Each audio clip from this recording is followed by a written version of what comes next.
Assalamu алейкум, урматтуу көрүүчүлөр жана угармандар. Бүгүн күнгө ишенби саат 7 болду кечки. Эфирде биздин бул жашоодо адамзат үчүн эң чоң байлык болуп эсептелген ден соолугубузга арналган дарыгердин кеңеш берүүсү. Бүгүнкү берүүбүздүн темасы массаж. Ден соолугубузга тийгизген пайдасы же кээ бир учурда зыян болуп калышы мүмкүнбү? Ушул жөнүндө кененирээк маек кылабыз коногубуз менен. Коногубузду тааныштырып кетсек, Сенмамет клиникасынын кызматкери, Сенмамет клиникасында массаж академиясынын окутуучусу Казбек Мусалиев агайыбыз. Агай, кош келиңиз. Саламатсыңар. Салам алейкум.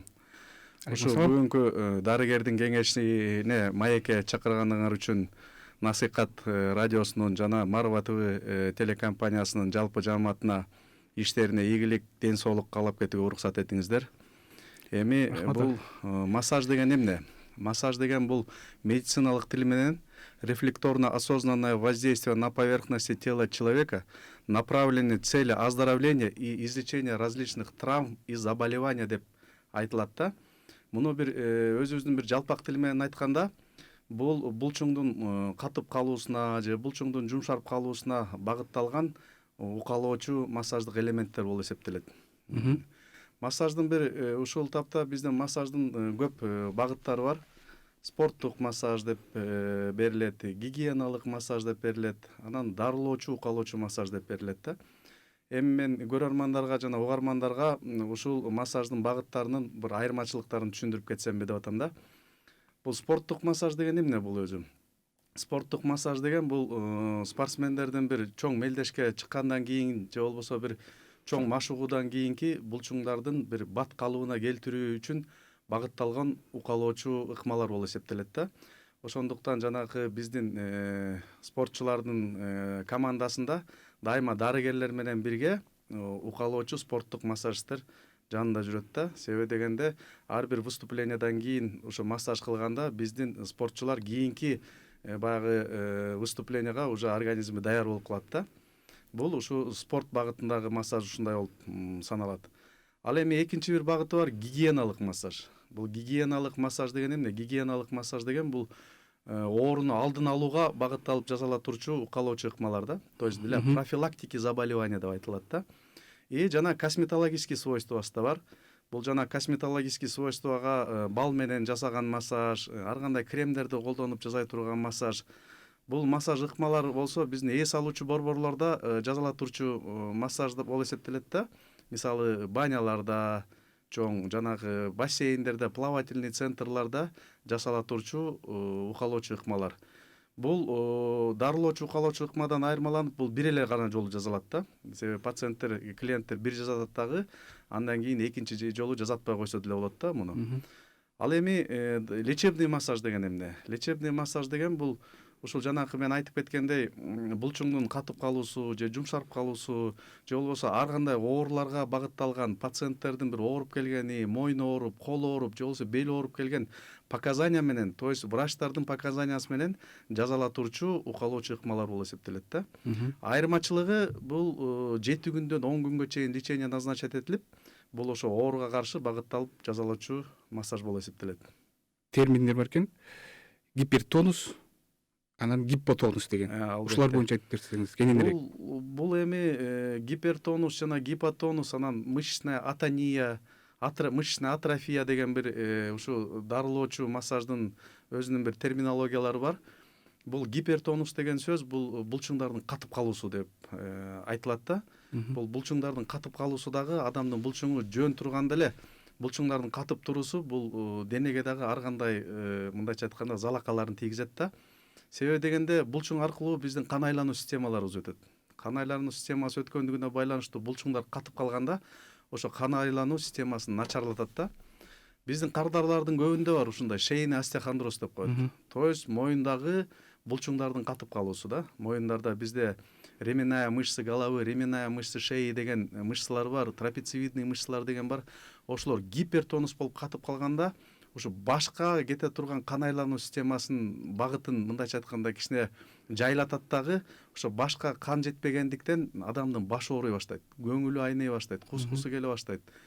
мындайча айтканда адамды жактырбай баштайт. Бул гипертонуста. Гипертонуста. Ошо кан менен биз билебиз да, кан менен бизде көптөгөн витаминдер барат. Кан деген бизде транспортник кислорода болуп да саналат. Ошондуктан мээде бизде кислородный голодание башталат да. Кислородный голодание башталган. Кан жакшы жетпей калгандыктан кислородный голодание башталат. Ошондуктан адамдын башы ооруй баштайт, анан жанакындай көңүл айнуусу, ар кандай баягы жумушка болгон табити начарлай баштайт. Ошондуктан биз ушул тонустарды нормалдаштырып туруубуз өтө зарыл да. Ал эми гипотонус деп суроо берип калдыңыз. Гипотонус деген бул булчуңдардын мындайча айтканда шалбырап калуусу. Булчуңдардын шалбырап калуусу дагы бул адамдын денесине өтө мындай залакатын тийгизет да. Себеби дегенде биздин жанакы суставтарыбыз, омурткаларыбыздын жанындагы булчуңдардын баары дайыма тонуста болуп туруусу зарыл да. Ошол тонустар начарлап калганда биздин суставтарыбызга күч келе баштайт. Жанакы биздин пациенттерибиздин арасында көп бар ушундай омуртка грыжасы, протрузиябы бар экен дегенде бир диагностиканы көп айтышат да. Ушунун баары тең мышцынын гипотонус болуп, мышцынын шалбырап калуусунан келип чыккан оорулар. Себеби дегенде адам бир анча-мынча оор нерсени көтөргөндө, кыймыл аракет кылганда эң биринчи күчтү биздин булчуңдар алат. Суставтарга көп күч келбеш керек. Анан ошондуктан биздин мышцыбыз жанакындай гипотонуска айланып калгандыктан ошо суставтарга күч келип, анан бир оор нерсе көтөргөндө анан жана омурткалар жылышып кеткени, анан суставтарга күч келип, ошондой ооруларга чалдыгып аткандар ошондон. Рахмат агай. Мен көрүүчүлөргө, угармандарга кайра кетейин. Бизде бүгүн конокто ушул тармак боюнча көп жылдык тажрыйбасы бар, 20 жылдан ашык тажрыйбасы бар агайыбыз отурат. Ушул темада суроолоруңуздар болсо бизге жиберсеңиздер болот. Агай, кичинекей балдардын массажын өтсөк эми. Мисалы, кичинекей патология менен төрөлүшү мүмкүн бала турабы, анан өөрчүйт да бала төрөлгөндөн кийин. Мисалы, 1-2 айында мойнун токтотуп калыш керек, 6 айында отуруп калыш керек. Бирок ошол убакта отурбай атса, массаж кылып ошол менен жойсо болобу ушул? Эң туура суроо болду. Ушул биздин Сенамет академиясында биздин жетекчибиз Уркунбаев Шайлообек Дүйшеновичтин жетекчилиги астында биздин академияда ушу детский массаж, балдарды укалоо массажы дагы курсу ачылган да. Ушул биздин семинарларыбызда биз ушу болочок энелерге же болбосо азыркы энелерге биз көп кеңештерди беребиз да. Ушул детский массажды үйрөнүп алгыла депчи. Себеби дегенде бул азыркы өз алдынча эле, өз алдынча үйрөнө албайт. Өз алдынча үйрөнө албайт. Үйрөнүп алып турган өз алдынча кыла берет. Өз алдынча үйрөнүп алыш керек. Курстан үйрөнүп алгандан кийин, ошо массаждык ыкманы үйрөнүп алгандан кийин, анан өзлөрүнүн балдарына жасай берсе, бул өтө пайдалуу нерсе да. Себеби дегенде эмне себептен? Себеби дегенде бала деген түйүлдүктө жатканда эле уже энеси менен мындайча айтканда контактка кирет да. Энесинин ал колун сезет, энесинин демин сезет. Бала мындайча айтканда сезимтал болот. Даже байкайсыздарбы, балдар төрөлгөндө үйгө башка киши келсе, бала кадимкидей сезет. Чабалактап ыйлай баштайт. Ошондуктан биз эмнени сунуштайт элек? Ушу биздин академияда ушу энелер өзлөрү үчүн, эң биринчи өзлөрү үчүн ушу детский массажды үйрөнүп алса, өзлөрүнүн балдарына жасаганда уже 70-80% динамика кетет. Себеби дегенде бала өзүнүн энесинин колу тийип, өзүн жасап атканда бала магдырап, жакшынакай бир энесинин өзгөчө болот экен да, башка бирөө жасаганга караганда. Өзгөчөлүк болот, эң туура айтасыз. Себеби дегенде баланы башка бир массажист жасаганда 3-4 күн өтөт, ошо бала ошол массажистке көнүш үчүн. Ошо көнөбү дагы же көнбөй калабы, бул ушу чоң күмөн болот да. Анан баягы эненин психологиясында эле мен массажистка алып бардым дегенде психология калат, анын таасири кандай болуп атат? Ошондон массаждан таасир алып атабы? Бул уже чоң суроо болуп эсептелет да. Ошон үчүн биздин сунушубуз эң биринчи энелер өзлөрү үйрөнүп алып, өзлөрүнүн балдары үчүн, өзлөрүнүн биздин Кыргызстандын келечеги үчүн, ошо кичинекей балдар биздин кыргызыбыздын келечектери да. Ошолордун ден соолугу чың болуш үчүн биздин энелерибиз өзлөрү үйрөнүп алып, ошо массаждык ыкмаларды өзлөрүнүн балдарынан баштаса деп айтабыз да. Анан эми туура айтасыз, жанакы сиз берген суроо этапы развития ребенка деп коет. Азыр бизде ушул жагдайда көп мындайча айтканда билимдин жетишпестиги болуп атабы, биздин энелердин же болбосо ошону сактабагандыгынан болуп атабы, бизде көп мындайча айтканда сколиоз, вальгусная, варусная стопа деп коет, то есть майтаман деп ушундай көп кездешет оорулар азыр балдарда көп кездешип атат да. Себеби мунун себеби эмнеден? Себеби дегенде бул деген балдардын өсүшүнүн этабын билбегендиктен. Ошондуктан биздин жанагы Сенамет академиясында балдарды укалоочу курсунда биз ошол этаптарды туура мындайча айтканда пайдаланууну ошону үйрөтөбүз, окутабыз ошогочу. Себеби дегенде мына мисал келтирейин, бала төрөлгөндө. Бала төрөлдү, биринчи эмне? Жана условный, безусловный рефлекстер иштей баштайт, колдор иштей баштайт, буттарын тыбырчылата баштайт.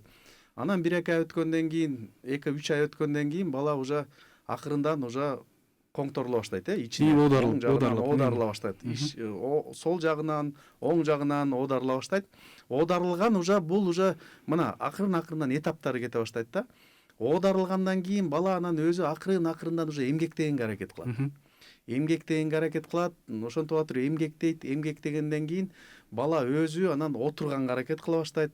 Отургандан кийинки этабы уже акырын дивандын чети болобу, кармагычтардын четин кармап, туруп уже өзү аракет кылып бутуна тура баштайт. Эми эң негизги кетирген катачылык эмне?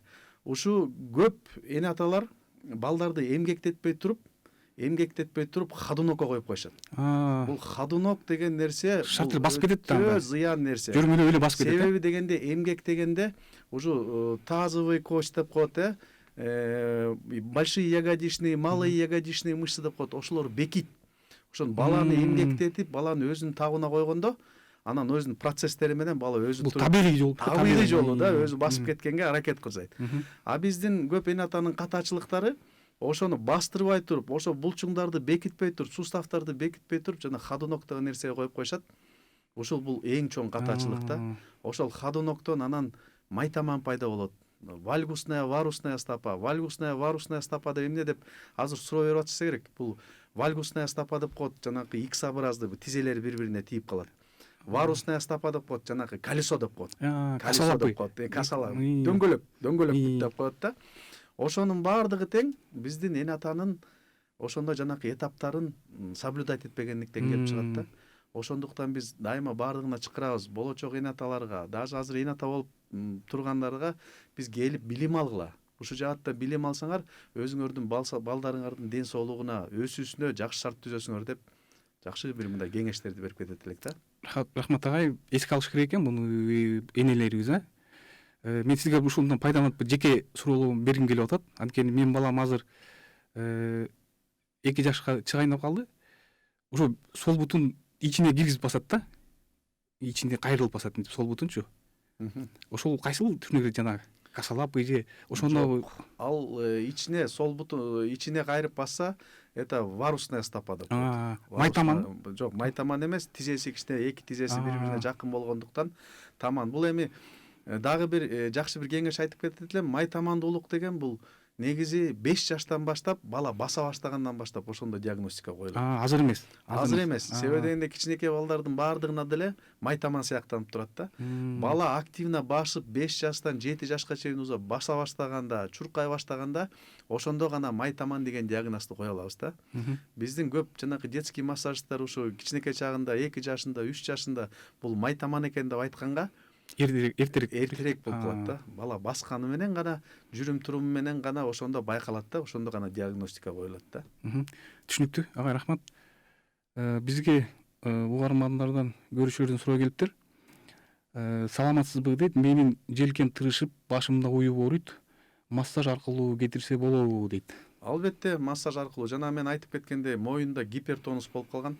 Жанакы ременная мышца головы, ременная мышца шеи деген биздин булчуңдар кысылып калганда, ошондон сосудтар кетет мээге, кан тамырлар кетет. Ошого мээге кан айлануу система жетпей, азыркы маалда баш ооруп аткан ошондон да. Келип 7 күндөн 10 күнгө чейинки укалоочу массаждык ыкмаларды алса, жакшы болуп кетет. Жакшы болуп кеткендер өтө көп. 2-3 массаждан кийин эле билинет да, уже жеңилдөөсү билинет, уйкусу тынч боло баштайт. Ошону менен мындай динамиканын өсүшүн байкайбыз да. Жанагы остеохондроз уларга да массаж аябай эле жардам берсе керек. Албетте, остеохондроз деген жанагы ошо мышцанын гипертонусу. Биз баягы гипертонусга кирет экен бала. Жөнөкөй тил менен остеохондроз деп коебуз да. Остеохондр деп коет. Бул сөөк менен булчуңдун ортосунда кемирчектер бир пайда болот да. Ошондо кемирчектер пайда болгондон кийин ошол локализация болуу деп коет. То есть жакынкы жайгашкан булчуңдарга өзүнүн оорусун бере баштайт да. Анан ошол жанакы массаждык укалоочу ыкмалар менен ошо именно триггерная точка деп коет. Оорунун точкасын таап туруп, ошону жумшарткандан кийин анан жанакындай оору акырын барып өзү жоголуп кетет да.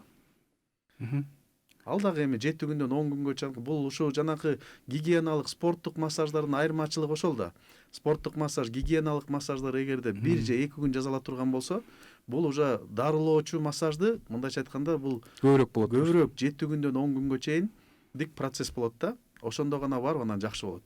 Себеби дегенде биздин көп кардарлар айтат, 1 күн алып алып, 2 күн алып алып анан биздин оорубуз жакшырган жок, жеңилдебей атабыз деп. Ал 1-2 күндө жеңилдей турчу нерсе эмес. Бул өзүнүн дарылоочу бир процесси бар да. 7 күндөн 10 күнгө чейинки процесс. Рахмат агай. Анан грыжа деген бар. Омуртка, белде грыжалар бар, моюн омурткаларында грыжалар болот да. Сиз жакшы билсеңиз керек. Буга да массаж жардам береби? Албетте. Бул грыжада массаж керек да. Себеби дегенде грыжада кан айлануу системасы нормалдашып туруш керек. Ошо грыжанын жанындагы булчуңдардын баары тең тонуста, жана мен айткан тонуста болуп туруш керек да. Жана гипотонус деп ошо мышцы салбырап калганда, мен айтпадымбы, жанакы омурткаларга күч келет депчи. Омурткаларга күч келип, анан омуртка кичине жылышат дагы, анан межпозвонковый диск деп коет. Ошол акырын жылып келип туруп, анан иннервационный нервтерди кыса баштайт. Кемирчек иннервационный нервтерди кысат дагы, анан жанакындай Грыжа пайда болот да. болевой ощущенияларды пайда кылат да. Бул эми грыжа деп азыр биздин көп көрөрмандарыбыз эле грыжа деп эле аябай чочуй беришет да. Бул грыжа деген нерсе мурун эле болгон бизде. Грыжа деген нерсени илгери бир радикулит деп эле койчубуз да. Азыр бул медицинанын өсүшү менен, биздин аппараттардын келиши менен ошо грыжаны выявлять этип, грыжаны уккандан кийин эле адам өзү мындайча айтканда самовнушенияга кирет дагы, мага кыймылдаганга болбойт экен, мага массаж болбойт экен деген бир өзүнө бир стереотиптерди алып алат да. Буга мен каршымын. Себеби дегенде грыжада кыймыл керек. Грыжада деген ЛФК көнүгүүлөрү керек, гимнастика керек, массаж алуу керек. Жанакынтип булчуңдарды катытып туруу керек дайыма. Жанакы омуртканын жанындагы большие выпрямители позвоночника деген бизде мышцалар бар. Ошолордун баарын дайыма машыктырып туруш керек. Курсагыбызда внутренняя косая, наружная косая, большая выпрямляющая мышцалар бар. Ошолордун баарын бекитип туруш керек. Ушулардын баардыгы тең биздин булчуңдарыбыз бек болсо, биздин жанакы омурткаларыбызга жакшынакай корсет болуп берет. То есть бүт кыймыл аракеттердин баарын жасаганда булчуң бекем болсо, омурткаларга күч келбейт. Ошондуктан мен сунуш берем. Ар бир пациенттериме бул грыжада массаж алыш керек, дайыма ЛФК менен машыгып туруш керек. Булчуңдарды мындайча айтканда тонуста кармап жүрүш керек да. Сиз Синламед клиникасында дарылоочу массаж боюнча, анан кичинекей балдарды массаж кылуу боюнча окутат экенсиз. Буга кошумча дагы сергек жашоо образы боюнча дагы. Ушундайбы? Ушул боюнча айтып берсеңиз кененирээк. Рахмат. Биздин клиниканын жетекчиси, негиздечиси Уркунбаев Шайлообек агайыбыздын демилгеси менен биз ушу сергек жашоо проектисин дагы ишке ашырдык деп айтсам жаңылышпайм. Себеби дегенде 1 жылдан бери ушул проект иштеп жатат да. Бул проекттин максаты эмне? Бул проекттин максаты ооруну алдын алуу. Мындайча айтканда профилактика заболевания депчи. Биздин көп багытта медициналык багыттагы кызматкерлер ушу профилактика маселесине көп көңүл бурбайт экенбиз да. Ооруну айыктырууга, ооруп калган маалда эле ошого көңүл бурат экенбиз. Ал ооруну алдын алууга, ден соолукту чыңап жүрүүгө, иммунитетти чыңап жүрүүгө ошого көңүл бурбайт экенбиз да. Качан биз жатып калганда, Ушул жаатта анан биздин жамаат ойлонуп туруп, биздин жетекчибиз ушундай бир жакшынакай сунуш киргизип, ушундай сунушту ишке ашырып, элге азыр таркатып атабыз. Азыр ушул тапта Чүй областына, Бишкектин шаардын ичиндеги парктарына ушундай бир демилгени көтөрүп, ушундай ЛФК менен машыктырып атабыз да. Анан көп ойлойт, ЛФК деген эмне? ЛФКны чечмелеп берип койсоңуз. Чечмелеп берип коеюн. ЛФК бул кээ бир ойлойт, ЛФК деген эмне? Бул спорт, бул же эмне деп. ЛФК менен спорт менен айырмасы, спортто бир эгерде спортсмен кандайдыр бир көрсөткүч үчүн машыкса, ЛФК бул ден соолук үчүн машыгат да. Бул лечебная физкультура деп мындайча айтканда чечмеленет да. Бул ар кандай ооруга багытталып, ошо оорунун алдын алууга, денени чыңоого, иммунитетти чыңоого багытталган мындайча айтканда физикалык Көнүгүүлөр. да, физикалык көнүгүүлөр. Биздин максат эмне? Биздин максат ушул физикалык көнүгүүлөрдү таза абада жасоо. Таза абада жасоо. Себеби дегенде таза Мындай абада жабык жерге караганда таза абада жакшы болот. Таза абада жакшы болот. Себеби эмнеде? Азыр биздин көп мисалы айтканда жарандарыбыз спорт залдарга барышат. Спорт залдарына машыкканга аракет кылат. Ал эми спорт залда эмне болот? Спорт залда чаң көтөрүлөт. Азыр тем более инфекционный заболевание, вирусный заболевание күчөп турган маалда бирөө жөтөлүп коет, бирөө чүчкүрүп коет, бири-бирине мындайча айтканда жугуштоорунун жугусу батып кетет да. Анан эң негизгиси тери менен эмне чыгат? Адамдан токсин чыгат, туурабы? Спорт залдарда анан машыгып атканда биз бири-бирибиздин токсинибиз менен дем алып атпайбызбы? Эгерде спорт залга силер таза абадан киргилечи, эң чоң спорт залдарга даже. Менмин деген спорт залдарга кирсеңер, таза абадан кирсеңер, кадимкидей жыт болуп турганын сезесиңер да. Ошон үчүн биздин сергек жашоонун эң негизги максаты эмнеде? Эң негизги максаты таза абада. Ушул таза аба болгондуктан дагы ушу эрте мененки таза аба менен дем алуу. Ушу 6 менен 7-нин ортосунда Бул да маанилүү. эң маанилүү нерсе 6 менен 7-нин ортосунда абанын эң таза аба болот да ошол маалда. Кечиресиздер. 7ден кийин уже биздин аба булгана баштайт. Машинелер жүрө баштайт, ар кандай чаңдар көтөрүлө баштайт. Ошол таза абада машыкканда бул адамга эффекти аябай жакшы болот да. Иммунитети чыңалат, көңүлү ачылат. Себеби дегенде ушул эрте мененки гимнастикада бизде гормон счастье деп коет, бактылуулук гормону деп коет да, бактылуулук гормону бөлүп чыгат да, серотонин деп коет да. Ошо бактылуулук гормону бөлүп чыгат. Адам ошо гимнастикадан кийин ишмердүүлүгү мындайча айтканда күчөйт, работоспособность деп коет, настроениясы жакшы болот. Ошол күнү кечке мындай сергек алып жүрөт. Сергек алып жүрөт өзүнчө. Ошондуктан биздин сергек жашоонун эң негизги максаты ушу таза абада эртең менен физикалык көнүгүүлөрдү жасатуу болуп эсептелет да. Жакшы, эң жакшы нерсе экен да. Ушуну дагы баягы өнүктүрүү боюнча бир иштерди алып барыш керек окшойт. Даже мамлекеттик деңгээлде мындай маани берилиш керек окшойт деп ойлоп атам да. Албетте. Азыр ушул тапта биздин максатыбыз ушу Бишкек менен анан Чүй областы менен чектелип калбастан биздин бүт Кыргызстандын региондоруна киргизсекпи деп атабыз да.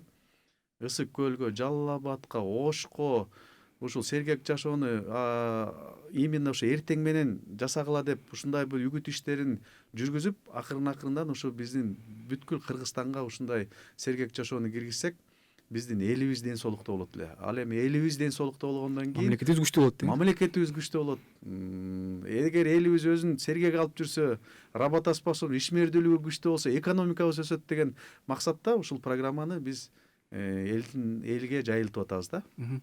Эң жакшы самал экен агай. Ийгиликтер болсун.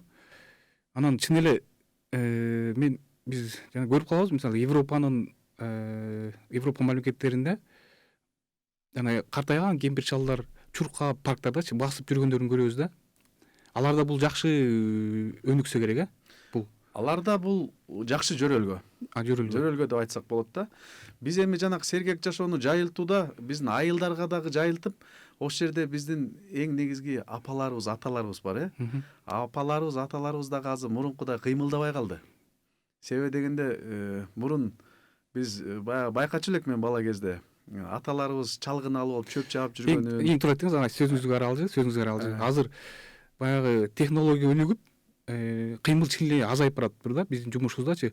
Сиз чөп чапканды айтып калдыңыз, мен эле айылга барсам, мурда жалаң чалгы менен чапчыбыз да. Ооба. Азыр трактор менен, косилка менен чаптырып атышпыз да, көбүнчө түз жерлердечи. Ооба.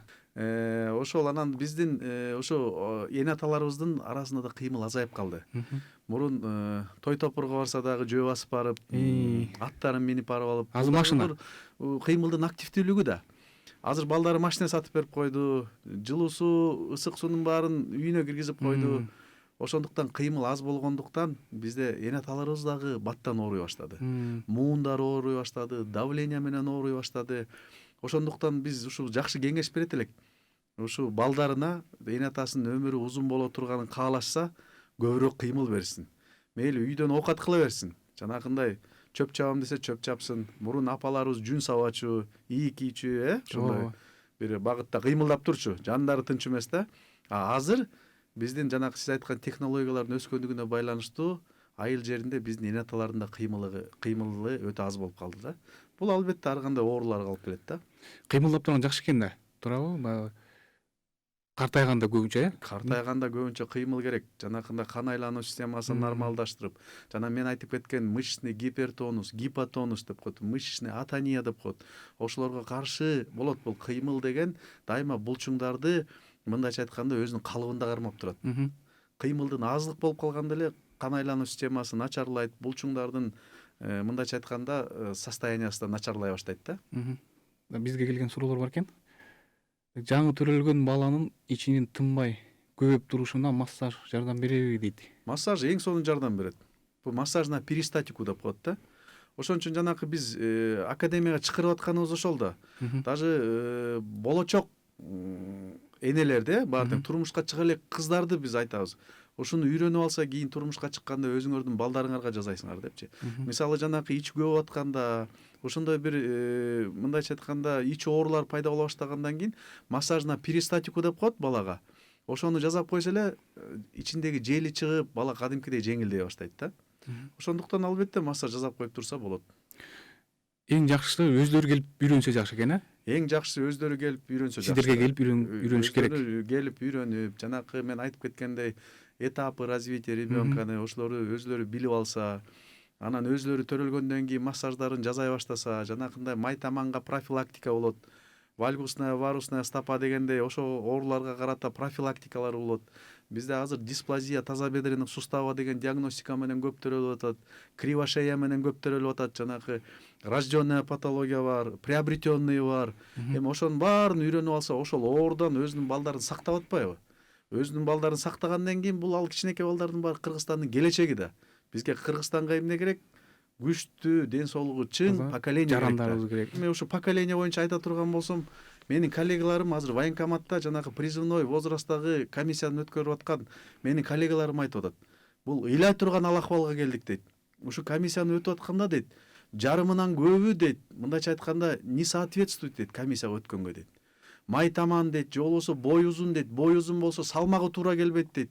Салмагы туура келсе боюнун узундугу туура келбейт дейт. Ошондой бул эмнеликтен? Мунун баардыгы тең кыймылдын аздыгынан, жанакындай балдарыбыздын баары тең сколиоз болуп, анын кесепетинин баары тең жана компьютерде отургандан, эшикке чыгып ойнобогондуктан, машыкпагандыктан, ошондуктан мышцаларынын баары слабый болуп, тонустарынын баары слабый болгондуктан ошондой көрсөткүчтөрдү алып атабыз биз.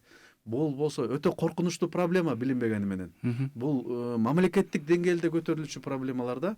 Ошондуктан биздин поколениябыз жакшы болуш үчүн, ошон үчүн биздин болочок энелерге эмнени айтабыз, келип ушу укалоочу ыкмаларды үйрөнүп алгыла. Ушуну үйлөнүп алсаңар, мен дайыма өзүм курсанттарыма айтам. Эң биринчи жардам бул өзүңөрдүн балдарыңарга, анан өзүңөрдүн жакындарыңарга депчи.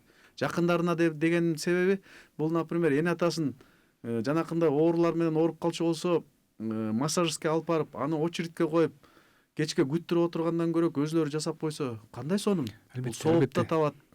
Жылуу үйдөн жасап туруп уктатып койсун. Бул мындайча айтканда оорунун айыгуусуна дагы жакшынакай шарт түзөт да.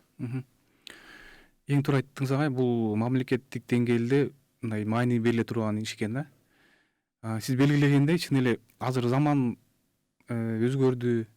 Мисалы сиз деле, биз деле баягы кичинекей кезибизде муну кыш убагында эшикте көк муштум болуп, кечке муз жылгаяк деп ойноп жүрчүбүз. Эшиктен кирчү эмеспиз да. Азыркы балдар чыгара албайсың. Эшикке чыкпайт. Азыр үйдө мультфильм көрөт же телефондон оюн ойноп, көбүнчө ушундай болуп калды азыр, Телефон менен убактыларды. Телефон менен убакыт өтүп калды. Анан көбүнчө жумуштарыбыз компьютерде отурабыз, көбүнчө машина болуп калды. Жана сиз айтып өттүңүз, айылдарда дагы да, муну мен байкадым. Айылда мурда 2 айылдын ортосунда бир айылда чоң базар болот да. Ошол жерге жөө жалаң ат эшек менен кетчүбүз да, мурдачы. Кийин аз барсам жок да. Жок, жалаң машина болуп калыптыр да, машина менен баары ооруга алып келет. Ооба. Анан жанагы сиздин сурооңузга дагы айтат элем. Ушу биздин жетекчилерге да көп кайрылат элем. Кайрылыш керек. Жанагы швейный цехтин генеральный директору. Алар да отурушат да. Ушундай бир чакан ишканаларды болобу, ошолордун жетекчилери да биринчи жана мамлекеттик деңгээлде көтөрүлө турчу бул проблемалар дебедимби, суроолор депчи. Ошолор бул өзүнүн жумушчуларына да ушундай кыянаттык кылбаш керек. Жалаң гана акчаны көздөбөстөн бул эмне ошо иштеп аткан өзүнүн сотрудниктеринин ден соолуктарына да кам көрүш керек. Шарт түзүш керек. Шарт түзүш керек. ошого бир иштеп аткан маалда деле жанакындай ЛФК көнүгүүлөрдү, гимнастиканын көнүгүүлөрүн жазатып, ошондой жанакындай булчуңдардын катып калуусуна же өтө жумшарып калуусуна багытталган, ошолорго каршы багытталган физикалык көнүгүүлөрдү жасатып туруу өтө абзел да. Себеби дегенде алдын эгерде өзүнүн сотрудниктеринин ден соолугу чың болсо, бекем болсо, жакшынакай иштеп берет. Жакшынакай иштеп бергенден кийин жакшынакай результаттарды, жакшынакай көрсөткүчтөрдү берет. Туура. Анан биздин жетекчилерибиз акчага таянып алып эле өзүнүн мындайча айтканда ушу кол алдында иштеп жаткан сотрудниктерине мындай кыянаттык кылбаш керек да. Бул Туура, ден туура. соолук деген нерсе өтө баалуу нерсе. Бул акчага же болбосо кандай бир бийликке же байлыкка сатып алуучу нерсе эмес. Ошондуктан эмне деп айтып атабыз? Эң биринчи профилактика заболевания. Алдын алуу, жанакындай укалоочу элементтер менен, ЛФК көнүгүүлөр менен дайыма өзүн жакшынакай кармап, эртең менен туруп таза аба менен дем алуу, басуу, бул ушунун баардыгы биригип келип комплексный профилактика заболевания деген направленияга келет да. Ошондуктан ушундай нерселерди жасап туруу өтө зарыл да. Жакшы агай. Дагы суроолор бар окшойт бизде. Ассаламу алейкум. Асия Хандырозго массаж жакшы жардам береби? Ушул оору боюнча маалымат берсеңиз, рахмат дейт. Ошол жана остеохондроз деп мен айтпадымбы? Остео деген ост деген сөк, хондр деген ушу сөөк менен булчуңдун ортосунда бир кемирчек пайда болот да. Кемирчек пайда болуп, ошол кемирчек жанакындай сосудтарды кан айлануу системасын нарушать этет да. Ошол жерден ооруйт, дискомфорт кылат. Жана мен айтпадым, медициналык тил менен локализация болуу деп коет. Жанында турган органдарга берилет, жанында турган булчуңдарга берилет. Аны албетте массаж менен гана ал остеохондрозду кетирүүгө толук мүмкүнчүлүк бар да. Жана айттыңыз, тигүү цехтеринде иштегендер, мисалы мен деле көбүнчө компьютерде отурам да. Ошолорго айта кетсеңиз бизге. Мисалы канча саат отургандан кийин ошо туруп кыймылдап туруш керек. Ушул менин кеңешим эртең мененки көнүгүү деп айтпадымбы? Бул ден соолукка өтө пайдалуу. Себеби дегенде мына мисал, эми бул адамды менен мен механиканы салыштырбай эле коеюн, эми мына мисал келтирейин да. Эртең менен силер чыкканда машинеңизди жылытасызбы? Ооба. Обязательно жылытасыз, Жылыткандан кийин анан айдайсыз, же жылытпай туруп айдабайсыз да. Ошол сыяктуу эле адамдын организми бул ошого муктаж, то есть запуск бериш керек. Ишке, ар кандай кыймылга запуск бериш керек. Эртең менен тургандан кийин ошон үчүн айтып атам да, эртең менен таза абага чыгып, физикалык көнүгүүлөрдү жасап, то есть организмди биз ойготушубуз керек. Кан айлануу системаны нормалдаштырышыбыз керек да. Ошол физикалык көнүгүүнү жасап атканда где-то бир стакан же 2 стакан жылуу суудан ичип, жылуу суу жидкость киргенден кийин кыймыл менен эмне болот? Кою каныбыз суюлат дагы, денебиздеги булчуңдар ойгонуп, уже биз иш күнүнө даяр болобуз. То есть эртең мененки көнүгүү, жарым сааттык көнүгүү силердин бүтүндө бир күндүк ишмердүүлүгүңөргө чоң, мындайча айтканда, таяныч болуп берет да. Эртең менен эле жасап коюу керек, болду. Андан кийин өзүңүздүн ишиңизди канча компьютерде отурсаңыз дагы, канча бир өзүңөрдүн ишиңизди аткарсаңар дагы эч кандай залалы тийбейт. Себеби дегенде силер эмне организмди эртең менен туура ойготтуңар, физикалык көнүгүүнү жасадыңар, кан айлануу системасын нормалдаштырдыңар. Ошо менен анан бир күн кечке ошондой энергия менен жүрөсүңөр. Ошондуктан айтып атпаймынбы, эртең мененки физикалык көнүгүүнүн бул пайдалуулугу өтө күчтүү. Ошондо эртең мененки эле көнүгүүлөр жетиштүү экен да кечке. Эртең мененки көнүгүү ушул мен көп мындай кеңеште берет элем да, кечинде спорт залга барып атышат. 6-дан кийин, 7-ден кийин спорт залга барып атат. Эми өзүңүз ойлоп көрсөңүз, 5-6-дан кийин адам уже организми уже эс алуу процессине өтө баштайт. Ушуну байкайсызбы? Адам шалдырайт, үйүнө барат, тамак ичүү, то есть биздин гормондор уже эс алуучу гормондор бөлүнүп чыга баштайт да. Мындайча айтканда состояние расслабления деп коет да, ошого өтө баштайт. Биз организмди мажбурлап, ошо состояние расслабления кирип аткан организмди мажбурлап кайра спорт менен машыгып катуу нагрузка келтирип атпайбызбы? Анан ошондон кийин өзүңүз тыянак чыгаргыла. Эртең мененки көнүгүү жакшы бекен же кечки көнүгүү жакшы бекен? Именно эртең мененки көнүгүүдө биздин жанагы гормон деп коет, эркектердики тестостерон деп коет, аялдардыкы эндорфин деп коет, ошо выплеск гормонов эртең менен аябай нормада болот да. Ошо маалда адам физикалык көнүгүүлөрдү жасаш керек. Ал эми кечки маалда адамдын организми уже расслаблениеге өтө баштайт. То есть эс алууга өтө баштайт да. Анан ошондон биз өзүбүз тыянак чыгарса болот. Кайсы маалда физикалык көнүгүүлөрдү жасаса болот. Муну менен мен айткым келет, эртең менен жасагыла деп кеңеш бергим келет да. Жана зал боюнча да айтып калдыңыз агай. Бул суроо мени да кызыктырат. Мисалы залда сөзсүз эле дене баштыбы чоюу менен эмес, оор жанагы гантель ушуларды көтөрүп машыгышат да. Ошол канчалык деңгээлде бизге ден соолугубузга пайда, зыян? Эми оор көтөрүү, бул өтө оор салмактуу көтөрүү ден соолукка зыян да. Ашыкча. Жанагы штангаларды көтөрүп, показательдерди көрсөтөбүз деп, бир жетишкендикке жетебиз деп оор нерселерди көтөрүп атышпайбы? Анан дагы жанагы добавочный анаболиктерди ичип атат. Ушулардын баары ден соолукка өтө зыян нерсе да. Биздин ден соолукка пайдалуу нерсе эмне? Бул аз вес менен көп кыймыл кылуу. Мисалы гантель менен заниматься этсе, бул ден соолукка өтө пайдалуу. Чем штангаларды көтөрүп, жанагы чоң салмактарды көтөргөнгө караганда гантель менен көтөрүп, физикалык элементтерди жасап, жанагы ЛФКларды жасап, анан эң негизгиси мен дайыма ушу жакшы кеңеш берем. Турник, жана бизде брусия деп атпайбы, ошол нерселер бул адамга мындайча айтканда аябай ден соолукка пайдалуу да. Анан оор көтөрүү, албетте бул оор көтөрүү кийин баягы жаш кезинде жакшы кармалып жүрөт. Анан бир өткөндөн кийин суставтарга күч келип, жана бел ооруп, омурткалары ооруй баштагандар ошондон да. Жаш кезде көп байкабайт андай нерселерди. Бирок баягы жаш ортолоп калгандан кийин ошол нерселер акырын чыга баштайт да.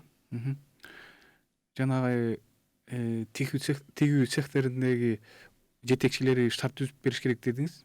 Кандай шарт түзүп бериш керек мисалы ошол кызматкерлерине?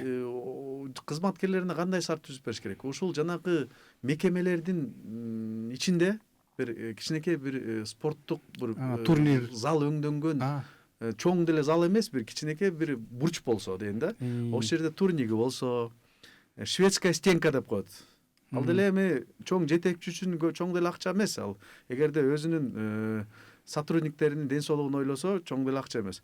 Ошону коюп койсо, баягы тигүүчү цехте иштеп атканда бир маалда туруп, анан убакыт берсе, бир күнүнө бир жарым сааттан убакыт берип, давай денеңерди жибитип алгыла, ЛФК көнүгүүлөрдү жасап алгыла, акырын дене боюңарды чоюп алгыла деген мааниде шарттарды түзүп бериш керек. Ошону айттыңыз, жана сиз бир эле эртең менен эле көнүгүү жетиштүү, кечке дегенде же ортодон кандайдыр мисалы 3-4 саат иштегенден кийин туруп кыймылдап туруш керекпи деп ошону сурайын дегем.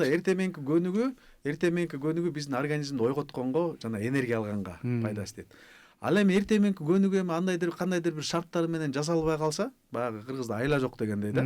Айла жок болуп калса, анда ошо иш убактысында бир убакыт таап, жанакындай дене боюн жибитип, чоюлуп, булчуңдарына кан айлануу системасын нормалдаштырып коюу шарт да. Жок дегенде бир жолу, жок дегенде. Бир жолу, жок дегенде бир жолу, ошо бир жолун да кылбай атабыз да. Биздин жетекчилер ошо бир жолуна да көңүл бурбай атышпайбы?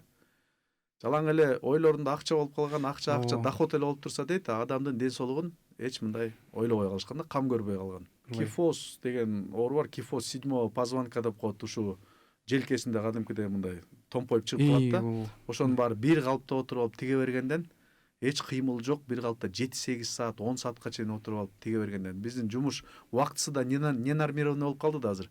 Мурун союз маалында 8 сааттык жумушту киргизип, анын баары тең ушу адамдын ден соолугуна карата жасалган нерселер экен да.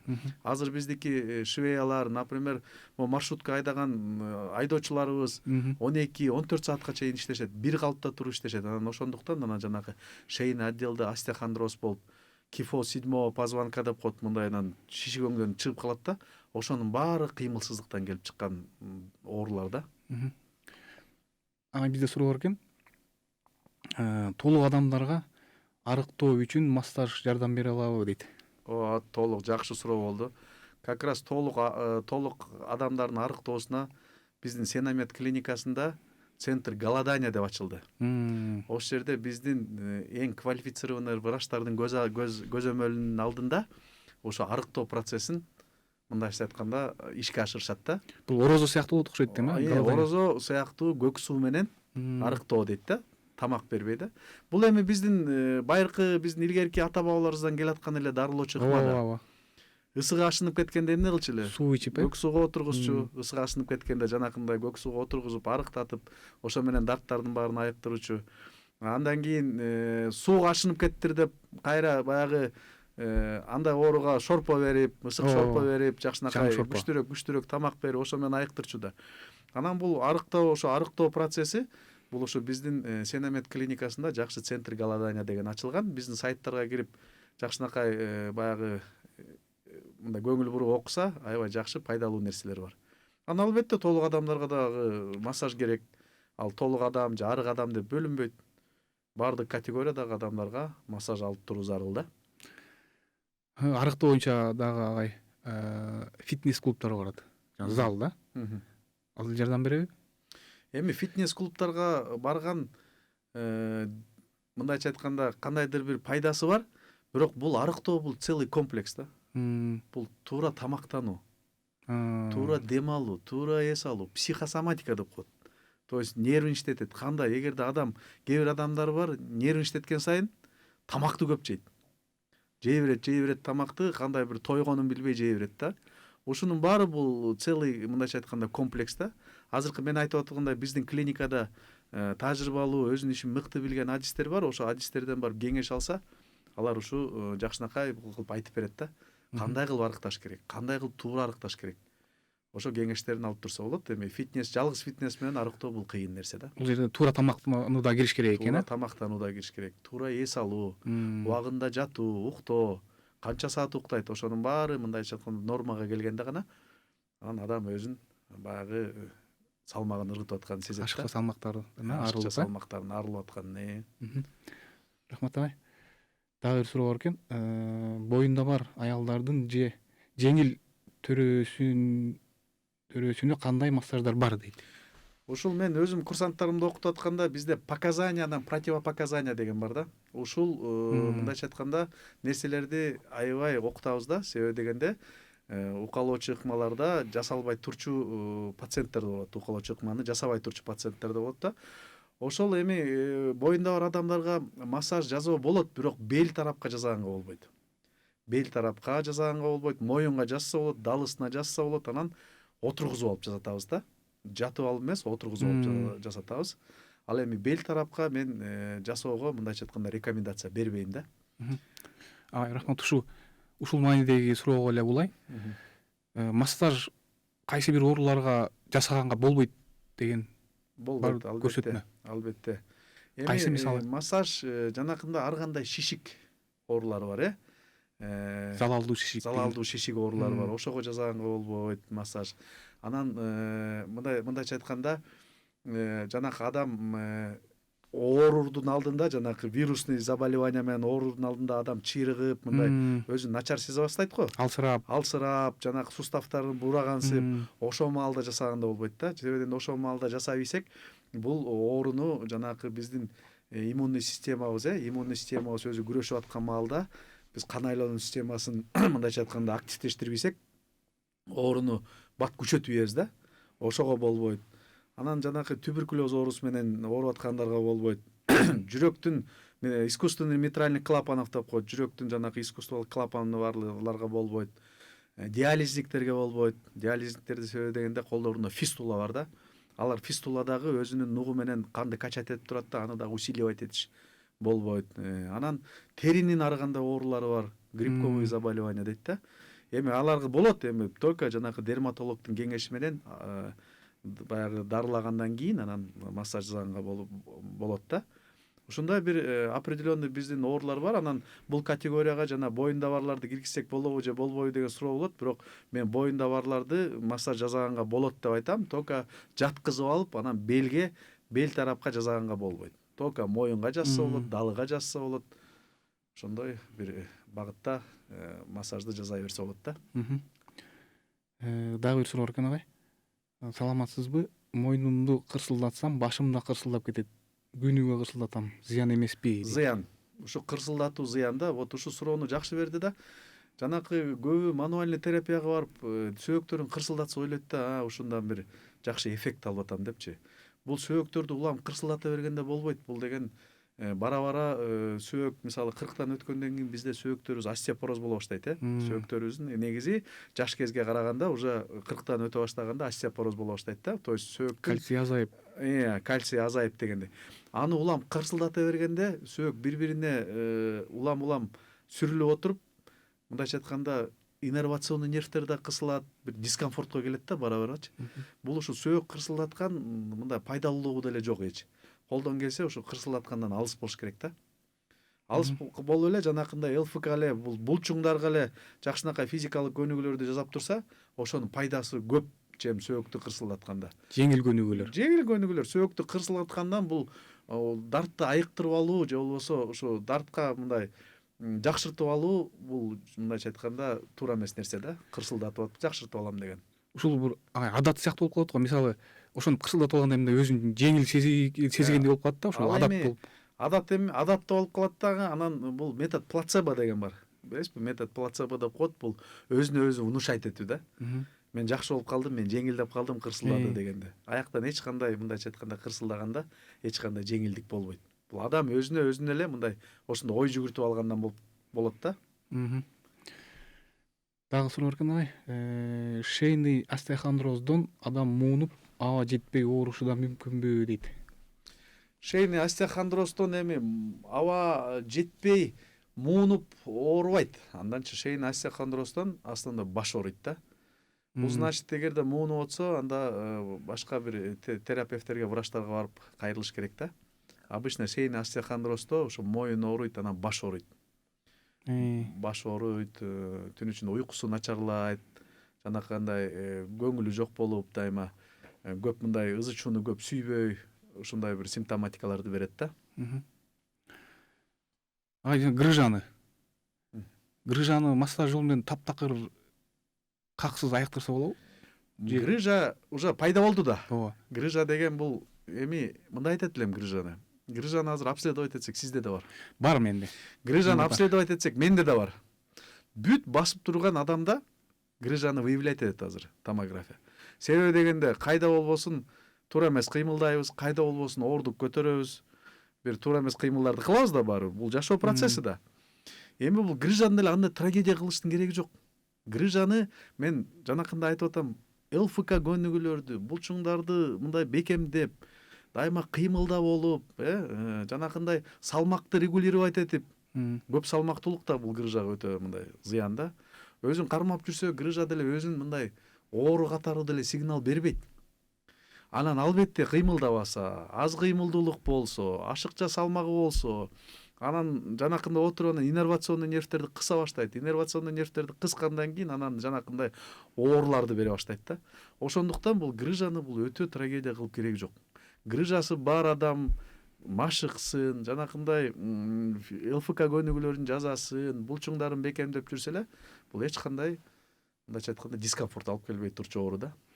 Анан ошо ченешет го, мисалы мынча миллиметр экен, мынча экен, анан чоңураак болгондо аябай эле кыйналып калышат мисалычы. Эми ошого чоң операция менен жетет да. Чоң состоянияга алып келген ошо адамдын өзүнөн болот да. Ошондой состоянияга алып келип, уже иннервациондуу нервтерди кысып, уже аябай уже басып, жанакы двигательный баягы двигательный состояниялары начарлап калганда уже анда уже операциялык жолго барышат да.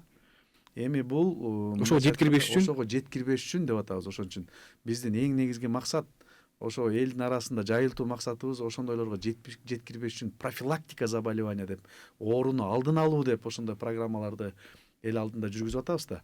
Ошон үчүн обязательно профилактикаларды жүргүзүп туруш керек. Дагы бир жанагы сиздин сергек жашоо образы боюнча. Мисалы азыр биздин шаарда көп кабаттуу үйлөрдүн короолорунда ушул жашоочуларга да бир шарт түзүш керек окшойт деп ойлоп калдым да. Анткени эшикке чыгып кыймылдап, бул жанагы туура бул эң чоң маселе. Жана мен айткан мамлекеттик масштабтагы маселе деп айтып атканым ушул. Себеби дегенде азыр чоң кабаттуу үйлөрдүн алдында площадка эмес, балдардын ойной турган площадкасы жок болуп калды. Ушунчалык мен айтып атам го, биздин жетекчилердин, биздин бизнесмендердин акча гана маселеси алдыга туруп, ушундай кайдыгерлик болуп калды, элдин ден соолугун кенедей карабай калды да. Ошол площадкаларды түрттүрүп коюп туруп, анан кабаттуу үйлөрдү салып атпайбы? Ошого биздин мамлекеттин жетекчилери уруксат берип атпайбы? Бул өзүнүн элинин, өзүнүн журтунун генофондун ойлобогон жетекчилер болуп атпайбы? Кыянаттык болуп атпайбы? Себеби дегенде мен ушу бир сапар Астанага командировкага барып калдым. Ушундай бир өнүккөн шаар болуптур. Жакшы программа менен, мындайча айтканда, архитекторлордун жакшы программасы менен уюштурулган шаар болуптур. Ар бир көп кабаттуу үйдүн алдында биздин жанакы биз спорт залдарга төлөп жасап аткан тренажерлордун баары бекер ар бир үйдүн маңдайында турат. Эртең менен көнүгүүлөрүн жасайт, кечинде келип жумуштан келип көнүгүүлөрүн жасайт, кичинекей балдар тартылып атат, ошо тренажер менен ойноп атат. То есть мамлекет өзүнүн элине камкордук көрүп атканы көрүнүп турат. А бизде кайра площадканы түрттүрүп салып атпайбы? Бизде килейген кабаттуу үйлөрдү ошол жерден эл чыркырап, ошол жерде бала бакыра ойночу эле, чыгып кээде турникке тартылчу элек, физикалык көнүгүүлөрдү жасачу элек дегенде карабай түрттүрүп гана акчанын күчүнө салып килейген көп кабаттуу үйлөрдү салып коюп атат. Мына жыйынтыгы анан ошондой адамдын ден соолугунун начарлашына алып келет да. Сизге чоң рахмат агай. Билинбей эле бизге бөлүнгөн убакыт дагы соңуна келип калыптыр. Сизге эркин микрофон, көрүүчүлөрүбүзгө, угармандарга кайрылууңуз, каалоо тилегиңиз болсо айтып өтүңүз. Рахмат. Бүтүндө кыргыз элиме эң биринчи ден соолук каалайм.